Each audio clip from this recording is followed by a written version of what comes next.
Courtenay-Alberni, we stretch from Nanoose Bay up to Courtenay, up to the Puntledge, from Bamfield up to Tofino. I personally think, I'm biased, that it's the most beautiful riding in Canada. We've got such amazing nature here that all of us get out and enjoy. One of the hats that I wear in my business life is I'm the executive producer of the Great Bear Rainforest IMAX film, which will be coming out next year. And like many conservatives, I care deeply about the environment. And many people in this room and in this riding, they care about clean air, clean water. They care about wild salmon. A lot of people ask me, what are we going to do? How are we going to fight climate change?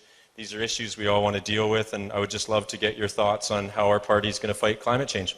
Yeah, absolutely. And we all, again, talking about what motivates you to do it, obviously leaving a better quality of life for our children includes the environment in which they're going to grow themselves and raise their families. So we have to pass on that natural beauty, that natural patrimony that we've received ourselves, and give it to them in a better state than we ourselves found it. The Conservative Party has a fantastic record, a very proud record going back decades and multiple governments, establishing key pieces of legislation to clean up our rivers, our air. It's the Acid Rain Treaty that the Conservative government signed in the 80s that cleaned up the Great Lakes to a large degree and stopped acid rain due to the industrial nature of the Golden Horseshoe, all that. The previous Conservative government spent a lot of resources on improving standards for wastewater. We toughened the regulations for what municipalities can put into our rivers and our lakes and our oceans, and then we partnered with them to help fund the upgrades. So we didn't just download them and tell them meet standards and then walk away.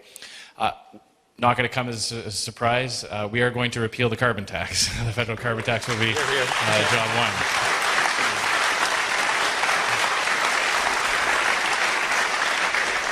And we're not going to let the Liberals and other activists make the connection between the carbon tax and real reductions in greenhouse gas emissions. That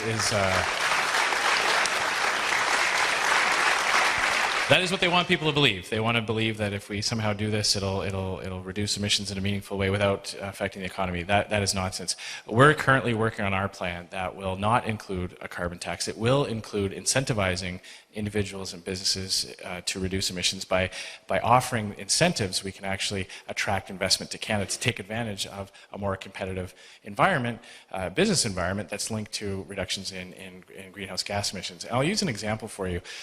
When we extract our natural resources or develop or manufacture things in Canada where we have access to clean energy, to ethical energy sources, we can actually do more for global emissions by making sure that Canada is where some of that happens. A great example of this is the production of aluminum. It's a ratio of 17 to 2. So whether that is 8.5 to 1. 17 to 2 GHG is emitted when we produce aluminum in parts of Canada versus the same unit of production in China. So, for every 17 tons of CO2 that would be produced in China, to have the same unit of aluminum produced in Canada, we only emit 2.